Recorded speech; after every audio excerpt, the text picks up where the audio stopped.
sharp click of the old grandfather clock echoed to my kitchen. Each tick a carefully measured beat in the symphony of impending revelation.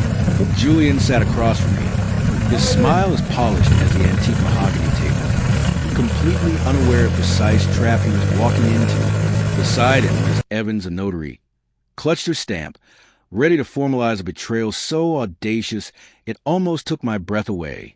He slid the papers across the table, his eyes glinting with what he thought was victory. Just a few signatures, Dad, for Clara's future. He had no idea I already knew exactly what he was after, or the precise plan I'd set in motion to stop him. The question wasn't if he'd fall, but how spectacularly. My name is Arthur Finch. I'm 68 years old. Until a few months ago, I was just a retired master watchmaker living a quiet, meticulously ordered life in a historic neighborhood of Savannah, Georgia. My days were predictable. A precisely brewed cup of coffee on my porch swing as the sun warmed the Spanish moss. A few hours spent in my home workshop, the air thick with the scent of fine oils and antique brass, bringing old timepieces back to life. In the afternoons, I'd tend my small, vibrant garden, pruning roses with the same delicate hand I use for miniature gears. Nobody looked twice at me at the local market. Nobody knew that I held a secret worth $12 million, sitting quietly in a bank account under my name. And that's exactly how I want to keep it. Settle in, because this story is going to take you somewhere you don't expect. My elder brother, Edward, had always been the black sheep of the family. Brilliant, eccentric, and stubbornly reclusive. He'd vanished from our lives decades ago after a bitter disagreement with our father about his scientific pursuits versus the family's more traditional expectations. He was a bioengineer, lost in the world of obscure medical device patents. I grieved his loss many years ago, never expecting to hear from him again. Then, a little over 6 months ago, a letter arrived from a law firm in Boston. Edward had passed away peacefully in his sleep at 82. He had no wife, no children, and no other living relatives except me. I remembered thinking how strange it was to feel a pang of sadness for a man I hadn't seen in 40 years, mixed with peculiar detachment. But then came the next letter and the phone call. Edward, in his quiet brilliance, had developed a specialized medical valve decades ago, a niche patent that sat dormant for years. Suddenly, a breakthrough in cardiovascular surgery had made his long-forgotten invention indispensable. The patent, once considered nearly worthless, was now a gold mine. After all the legalities, taxes, and complex sales negotiations were handled, the estate lawyer, a Mr. Abernathy, uttered the number over the phone, his voice hushed as if speaking a sacred secret. "Mr. Finch, once everything is settled, you'll be receiving a direct deposit of just over $12 million. I remember standing in my workshop, a half-disassembled pocket watch laid out on my bench, the intricate gears glinting under the lamp. The world seemed to tilt on its axis for a moment. $12 million. It was a sum so astronomical it felt like a foreign language. I thanked Mr. Abernathy, hung up, and sat down on my stool, surrounded by the quiet ticking of a dozen clocks. That night, sitting alone at my antique writing desk, the gas lamp casting long shadows, I made a decision that would shape everything that came after it. I was not going to tell anyone, not my closest friends, not the regulars at the coffee shop, and especially not Clara, my daughter, who was due to announce her engagement any day now. I told myself it was temporary, that I just needed time to think clearly before such a monumental sum of money changed how anyone looked at me, or worse, how it changed Clara's perception of her own impending marriage. I had no idea yet how profoundly right that gut instinct would turn out to be. Clara, my bright, spirited daughter, was 32. She taught art at a local elementary school, her classroom a kaleidoscope of glitter, paint, and joyful chaos. She had a laugh that could brighten any room and a heart as open as the Savannah sky. She'd been dating Julian Thorne for almost 2 years by the time Edward's inheritance became a reality. Julian was 34, impeccably dressed, always smooth, always charming. He worked in what he called asset management strategies for emerging markets, which, as far as I could decipher from his vague descriptions, meant he advised wealthy individuals on obscure investments. He had a practiced smile and a way of making you feel like the most interesting person in the room, even if he was just talking about the weather. Clara was absolutely smitten, and I wanted to be happy for her. I truly did. But there was always something about Julian that felt just a little too polished, a little too rehearsed. Early on, even before the inheritance, he'd asked me once, almost casually, over a gin and tonic on my porch, whether the Finch family had any hidden legacies, a particular heirloom, or a piece of land that had gone unnoticed for generations. I remember laughing it off, telling him the only legacy I had was a collection of stubborn gears and a penchant for punctuality. He nodded slowly, his eyes lingering on my simple home, and changed the subject. But I noticed, a few months later, after Clara and Julian had officially announced their engagement, right around the time Mr. Abernathy was finalizing Edward's estate, Julian started showing up for family dinners with little comments about securing their future and building a foundation of financial prudence. He'd occasionally ask me about my retirement portfolio or how I manage my investments, always framing it as innocent curiosity, a young man learning from his elders. I told myself I was being paranoid, that a young man planning a wedding naturally thinks about money and stability. But my watchmaker's eye, trained to spot the slightest misalignment in a complex mechanism, had already started paying closer attention. And once you start noticing a pattern, you can't unsee it. Wedding planning became its own kind of luxurious storm that summer. Julian insisted on the Azalea Estate, a sprawling, historic plantation house 40 minutes outside town, the kind of place that charges more for one Saturday evening than most people see in a year. Clara, bless her heart, tried to push back, suggesting a smaller, more intimate affair. But Julian had a way of gently overwhelming her, painting vivid pictures of the once-in-a-lifetime memory and how Clara deserved nothing but the absolute best. My daughter kept apologizing to me about the escalating costs, telling me they'd find a way to make it work on their own, perhaps postpone their honeymoon or scale back on the flowers. And every time she said that, something in my chest tightened, a coil winding tighter and tighter.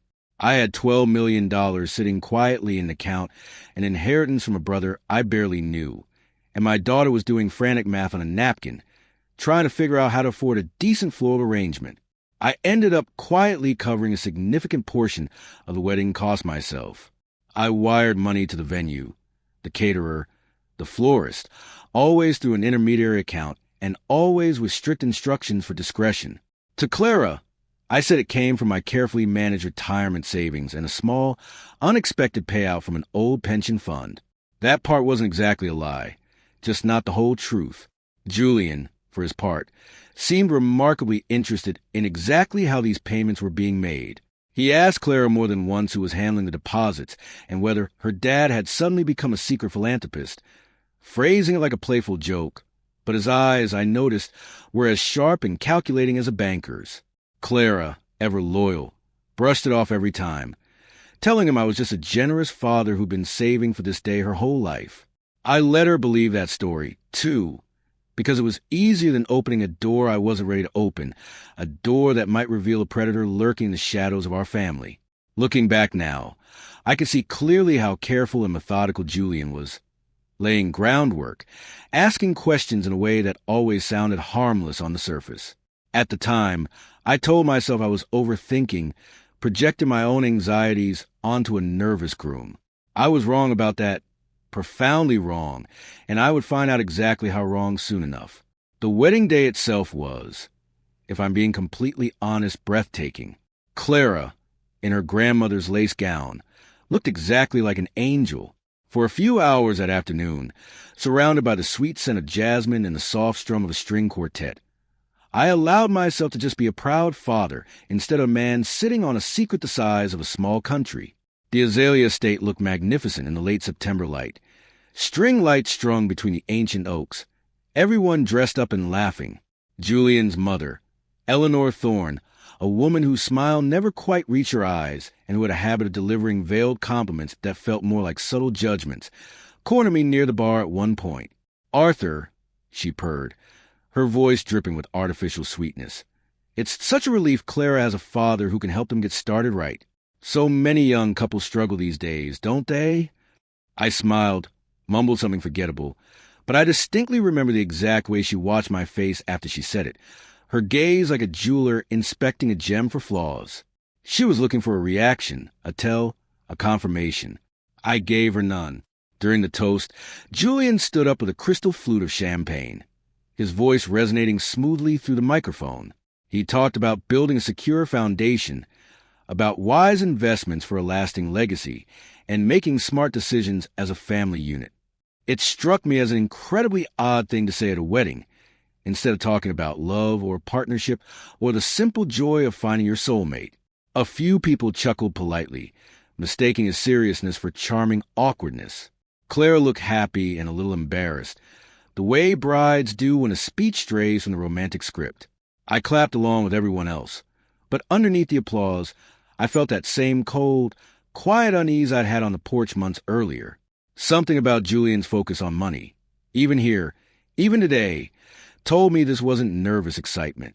This was a man who had already been thinking hard about numbers he didn't officially know existed yet, but clearly suspected. I danced with my daughter. I held her tight.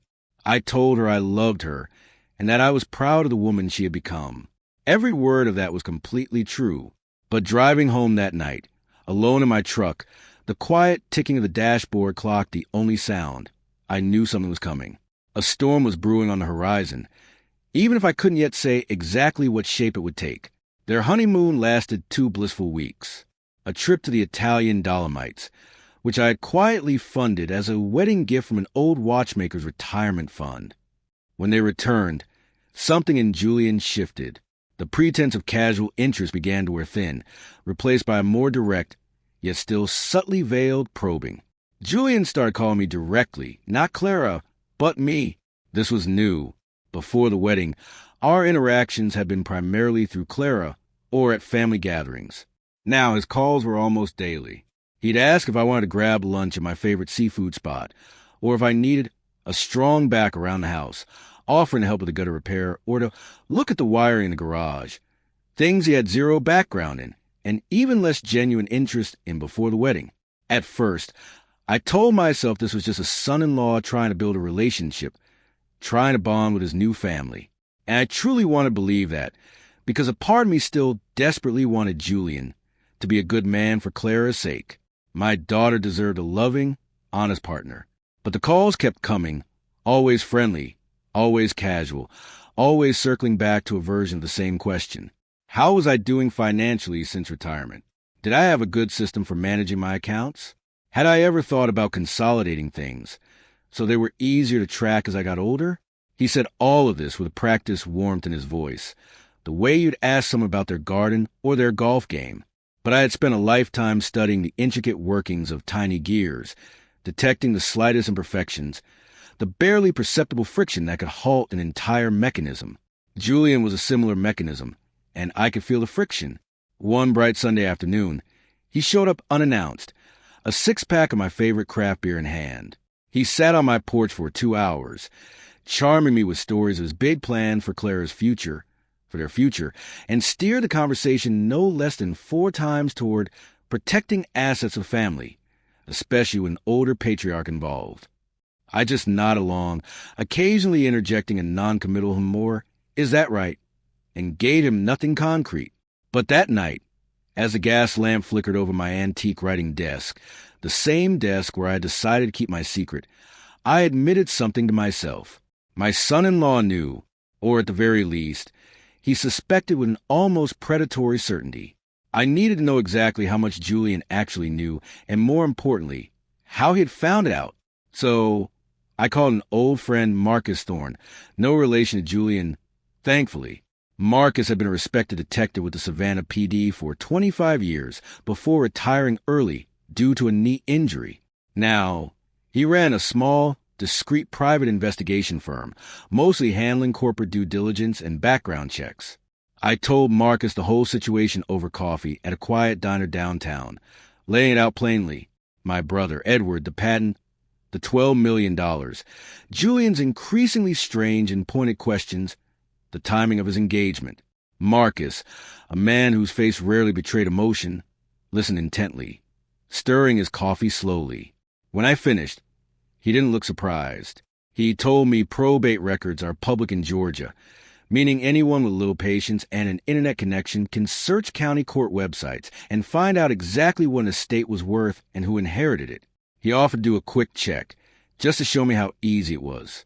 15 minutes later, hunched over his laptop at his kitchen table, he pulled up Edward's filing and confirmed the number for me, right down to the last digit. Then he asked me something that made my stomach drop into my shoes. He asked when Julian had proposed Clara. I told him. Marcus pulled up the date Edward's estate had been filed with the county, cross-referenced against local obituary listings. Edward had passed in March.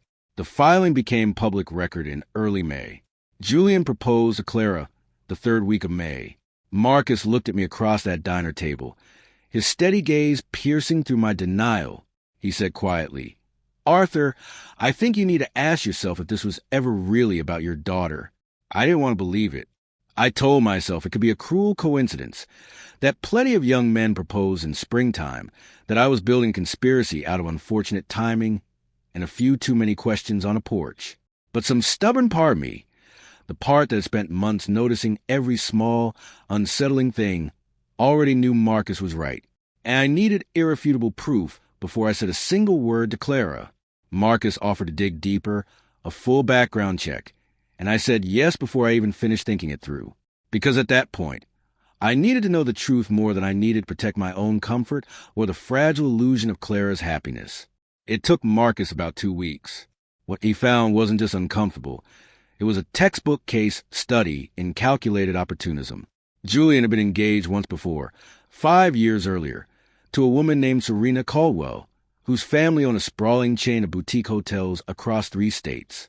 That engagement had ended 6 months in, right around the time Serena's family trust was restructured, making her inheritance significantly less liquid and harder to access. There was no lawsuit, no public drama, just a quiet, almost imperceptible separation. Serena's college roommate, tracked down through a mutual contact, described Julian as losing interest the second the money situation changed. Marcus also found a clear pattern in Julian's job history. 3 different asset management specialist positions in 5 years, each one ending not long after he'd built relationships with wealthier, often older clients, and then apparently tried to insert himself into their personal financial decisions. In one instance, he'd even convinced an elderly widow to add him as an authorized financial advisor on her primary investment account before he was quietly fired from his firm and the authorization revoked. None of it was criminal. Exactly. Nothing that would hold up cleanly in a courtroom without extensive, costly litigation. But all of it painted the same picture, over and over again. A man who found financial opportunity in relationships and moved quickly, efficiently, once he sensed real money nearby. I sat with that file in my hands for a long time in my workshop that night. The same workshop where I used to feel most at peace, most useful. The rhythmic ticking of clocks around me seemed to mock the chaos in my mind, and I felt something harden in my chest that had nothing to do with Edward's money and everything to do with my daughter's future. I wasn't angry yet. I was preparing. I decided not to say anything to Clara right away, because I needed to see exactly how far Julian was willing to go, and because some small, stubborn part of me still hoped I was wrong. I hoped Marcus had misread something, that there was a benign explanation for Julian's unsettling patterns. I didn't have to wait long. About 3 weeks after the honeymoon, Julian called and said he wanted to stop by with something important. Just paperwork stuff. Dad, nothing big. He said it in that same easy, practiced tone he used for everything. I told him to come Saturday morning. When Saturday arrived, he pulled into my driveway with a sleek leather folder under his arm and a woman I didn't recognize walking beside him.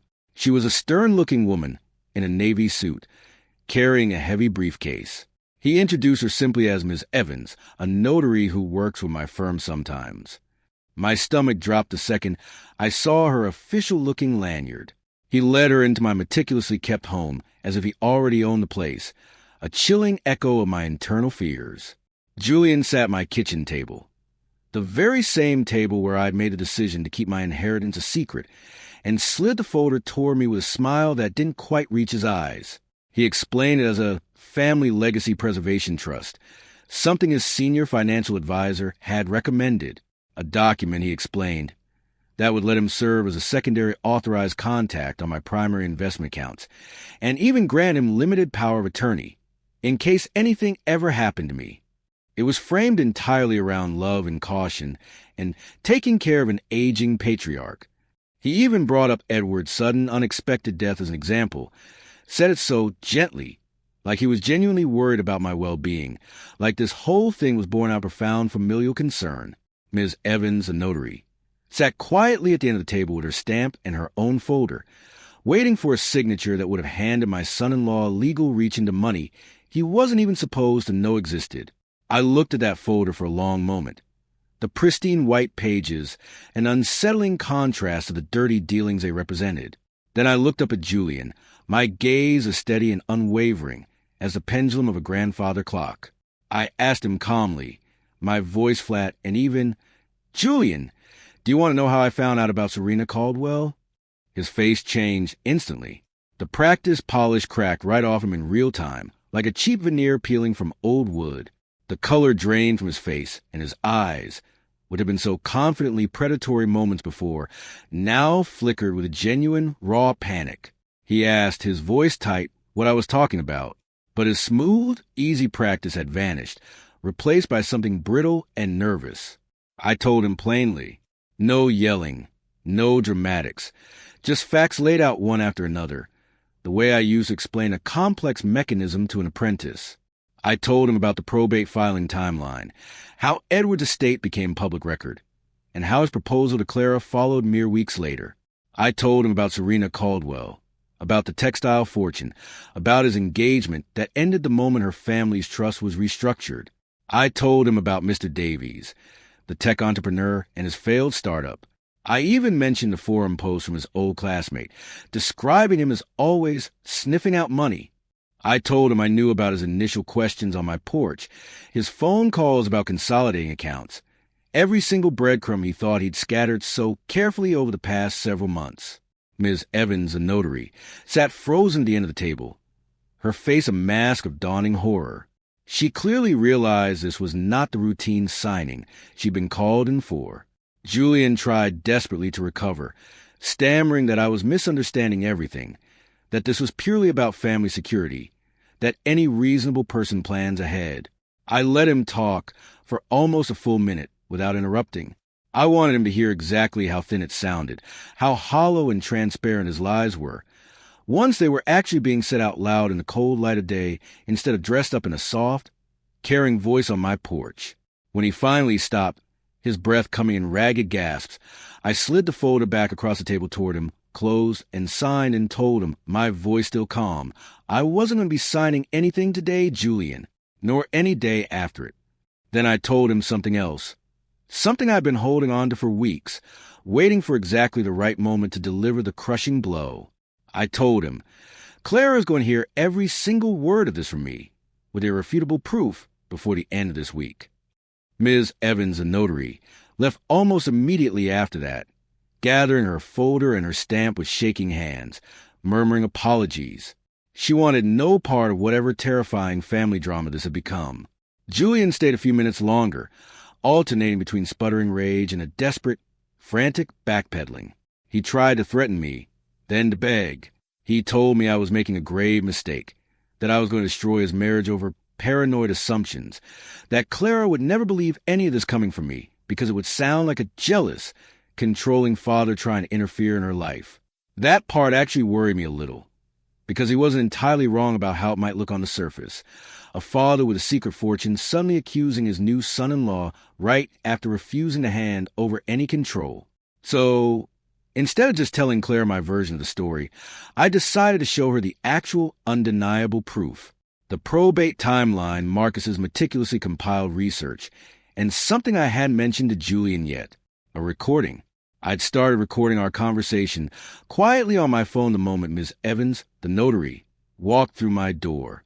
It was tucked into my shirt pocket, because some deep primal instinct told me I would need more than my word alone to protect my daughter from this predator. I called Clara that same afternoon and asked her to come by the house without Julian. I told her it was important, told her I loved her, and that this wasn't easy for me either. She showed up 2 hours later, looking nervous, her vibrant energy dimmed by worry. She asked immediately if I was sick, if something was wrong with my health. And I told her no, that this was about something else entirely, Something I should have told her months ago. Something that was difficult but necessary. I sat her down at that same kitchen table, made her a cup of chamomile tea, just the way she liked it since she was a teenager. And I told her everything, starting with Edward's unexpected passing and the inheritance, walking her through every step, every decision, and every growing suspicion, ending with a notary who had been sitting in that exact chair just a few hours earlier.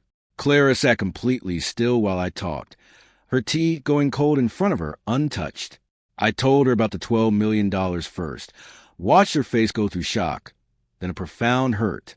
She asked quietly, her voice barely a whisper, why I hadn't told her sooner. I explained honestly, my own voice thick with emotion, that I was scared of exactly what had ended up happening.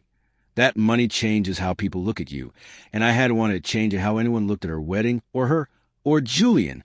She nodded slowly, absorbing that part, and I could see she understood it, even to the fresh sting of feeling excluded. Then I moved to Julian, and that's when her whole posture shifted. Her spine stiffened, her jaw tightened. I laid the probate timeline in front of her, showed her the dates side by side.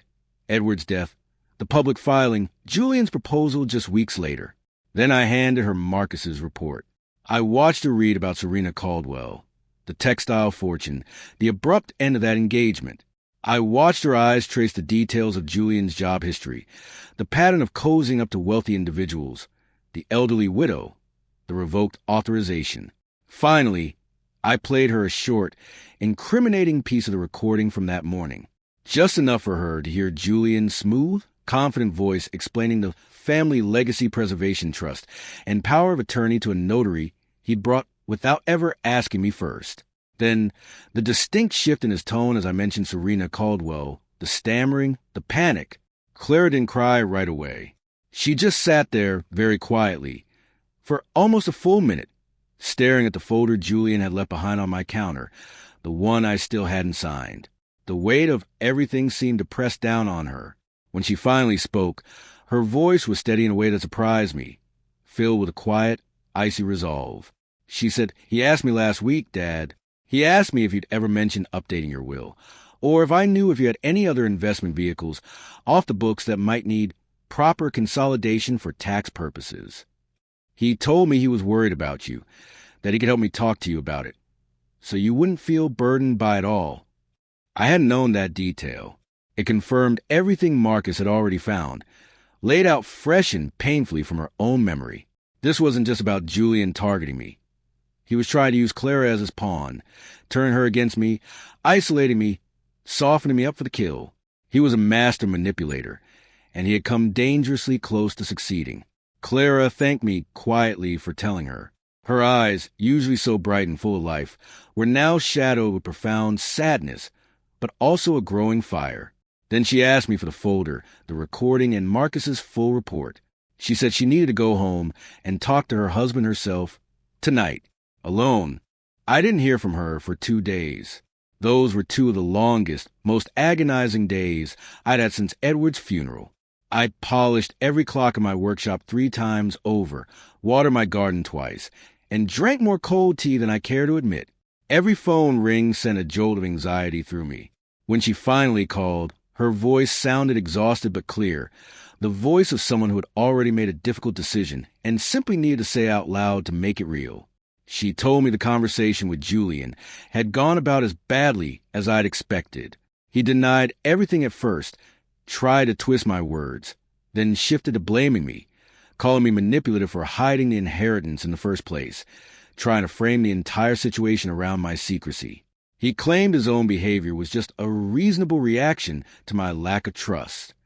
Clara told him plainly, her voice shaking but firm, that hiding money from a daughter and secretly researching a father-in-law's net worth before proposing were not, in fact, the same thing. And he didn't have a good answer for that. She also told me his mother, Eleanor, had gotten involved, calling her directly to insist that Clara was overreacting and that every smart family looks out for its future. Eleanor had even suggested that Arthur was getting old and a bit confused, prone to imagining things. This call, far from calming Clara, only confirmed for her that Eleanor had likely known exactly what her son was doing from the start, a willing accomplice in his schemes. By the end of that excruciating conversation, Clara told Julian she needed space. She packed a single bag, leaving behind the expensive dresses and the designer shoes he'd insisted she buy, and drove to a friend's apartment across town instead of going back to the luxurious, but now tainted, home. She told me she wasn't making any final decisions yet out of anger, that she wanted a clear head first, but that something fundamental had broken between them, something she didn't think could ever be repaired. Not after seeing the folder, not after hearing his own voice on that recording, explaining himself to a notary like it was the most normal, loving request in the world. I told her I was profoundly proud of her for handling it with such clarity and strength instead of blind rage or despair. And she said something back that stuck with me, a phrase as finely tuned as any watch movement I'd ever crafted. "You protected me, Dad, before I even knew I needed protecting." 3 weeks later, Clara filed for an annulment. Her lawyer explained that, given how quickly things had unraveled, and the clear evidence of Julian's predatory intentions before the marriage even happened, it was a cleaner path than a lengthy, messy divorce process. Julian didn't fight it much once he realized the recording and Marcus's detailed report existed as undeniable, documented evidence. He understood correctly that dragging this out publicly would only make him look worse, potentially jeopardizing his entire career or whatever flimsy career he actually had. Eleanor Thorne called Clara a handful more times, trying to manipulate and smooth things over on her son's behalf. But Clara had stopped answering by then, telling me she'd said everything she needed to say already. I finally sat down properly with Clara a few weeks after that. No folders, no recordings, just the two of us at my kitchen table on a quiet Sunday afternoon, the scent of jasmine drifting in from the garden. I told her the rest of it, the parts I'd skipped over in the rush of that first difficult, necessary conversation. I told her about my brother Edward, about the years of distance between us, about the quiet sadness and lingering guilt I carried for not trying harder to fix things before he died. I told her the $12 million sat there almost like a strange, posthumous apology from a man who never said sorry out loud while he was alive. I told her I wanted to set some of it aside for her, properly, with a lawyer, with paperwork done the right way. Not hidden, not rushed, and most importantly, not connected to anyone who hadn't earned her trust with genuine honesty. She cried a little at that, not out of sadness this time, but something closer to relief, a profound release of the burden she'd been carrying. And she told me she didn't care about the money nearly as much as she cared about the fact that I'd been quietly protecting her the entire time, even when she had no idea there was anything to protect her from. It's been almost a year now since that Saturday morning Julian walked into my kitchen with a notary trailing behind him, like he already owned the place. Clara is doing incredibly well. She moved back to a charming bungalow a few blocks from my home, rediscovering her passion for abstract art, taking courses at the local college. She's flourishing, free to pursue something she's wanted to study for years, but never had the space or peace of mind to do while she was busy planning a life with a man who was really just planning an inheritance. We talk most days, real conversations, not the careful, surface-level ones we use at back, when I was hiding something from her, without even fully realizing how much that secret was quietly protecting her. At the same time, I still think about Edward sometimes, about the decades we lost to stubbornness and pride, and about the strange, almost poetic way his unexpected money ended up doing something he probably never intended. It exposed a man who would have irrevocably hurt his niece if I hadn't stayed quiet long enough to see him clearly first. People sometimes ask me if I regret not telling Clara about the inheritance before the wedding, if I feel guilty about the secrecy. And the honest answer is no, not for one single second. If I had told her, if I had told anyone, Julian would have had exactly what he wanted from the very beginning. He would have vanished with his spoils before I ever saw who he truly was. And I never would have known the full extent of his manipulative nature until it was far too late to do anything about it. Staying quiet wasn't about hiding money. It was about giving the truth enough room to reveal itself naturally, without me forcing it, without anyone having a reason to perform kindness or loyalty they didn't actually feel. Thank God I didn't say anything, because that silence, that meticulous observation, that precise planning, gave me exactly what I needed: irrefutable proof, profound clarity, and a daughter who is safe, single, and finally free to build a life with someone who wants her for who she is, instead of what her father is quietly worth. If you made it this far, you already know this story wasn't really about the money. It was about paying attention, about protecting what truly matters. If you enjoyed it, hit that like button, subscribe for more real family stories, and let me know in the comments what you would have done in my place. I'll see you in the next one.